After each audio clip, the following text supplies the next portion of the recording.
I think we can all agree that having time off is fabulous, but the fabulousness can kind of be canceled out by sub plans. Planning for a sub can be a very daunting task, but it can be even more painful when you return, only to find that your supplies are damaged, the sub has not followed directions, the kids haven't followed directions.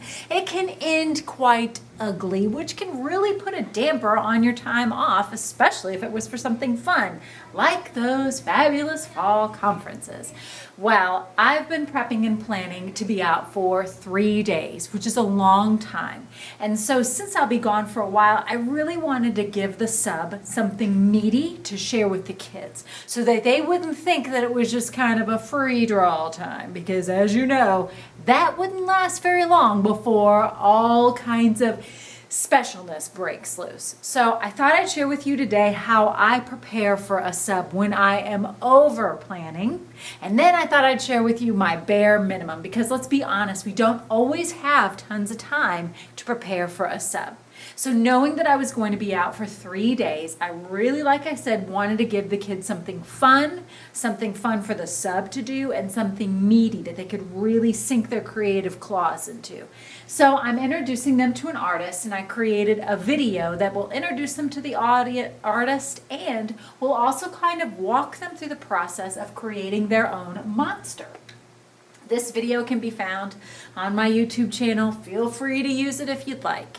So not only did I create a video, the computer's all set up and ready to go. I've got a couple of post-it notes on my laptop that just kind of walk them through any issues if the sound doesn't work, or for some reason my computer decides to take a little bit of a nap, how to wake it back up and find that video. I've made it as simple as I can for the sub to access the video, but you never know what might happen with technology.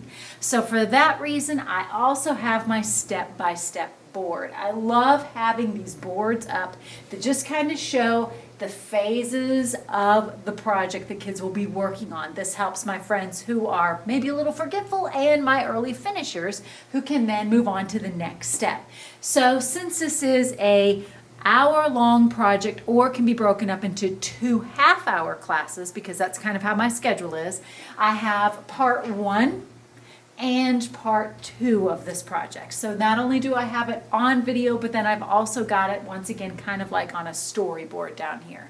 Some other things that I think are vital for my sub are, of course, sub notes. Included in my sub notes is everything that's basically in my video. Like I said, in case technology fails, because let's face it, it can happen. The other thing I also have on my schedule. My schedule is wacky, so I've let my sub know to really set her timer and to really check back at this often, because it changes hourly and it changes day to day. So, sub notes, the bare minimum, I try to keep it thin. I don't want to make a novel out of it. This right here would be class lists and seating, and attached to my class lists and seating inside of each one of these is the class list and seating, hence the name, but attached to the front is the schedule once again. So if they lose this, they've at least got that. And of course, emergency procedures are a must. You never know, so you've got to keep that handy as well for the sub. So these things are vital. If it's a bare minimum kind of day where I just have to rush in and set things up, and this is something that I can just lay out for the sub. The other thing I also have, because consistency is great, letting the kids know that you and the sub are in cahoots, that you're going to know exactly what kind of behavior to expect. Make sure you leave out those things that you always use for behavior monitoring. That way the kids know that the same behavior that they have with you is also what they should be doing with the sub. So this is how I have it set up for me to leave for the next couple of days. I also have all of the supplies, which I'll share with you, on a cart ready to go.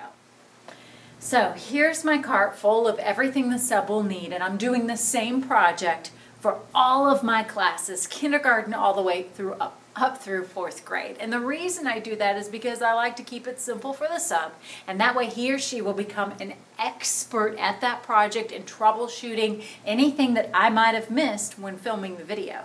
So I've got my stack of paper that the kids are going to use, bins full of other paper since they're doing a collage project, their tabletop trash cans, oil pastels, glue, all of the notes, everything is labeled with the same color Post-it note. That way, when he or she looks around my room, anything that they see that has hot pink on it, they know that it's a note for them.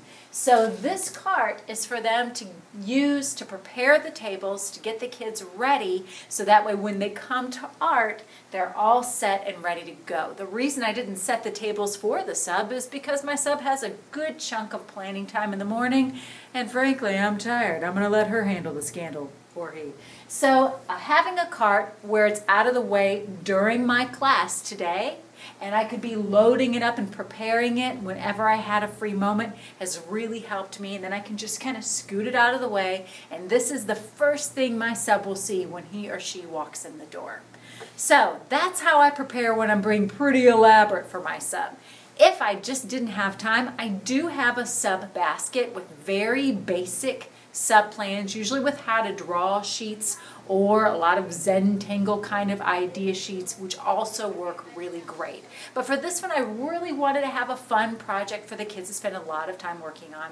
And so that's why I've went over the top a little bit, for me anyway, to create a video, a storyboard, and have all the supplies ready to go.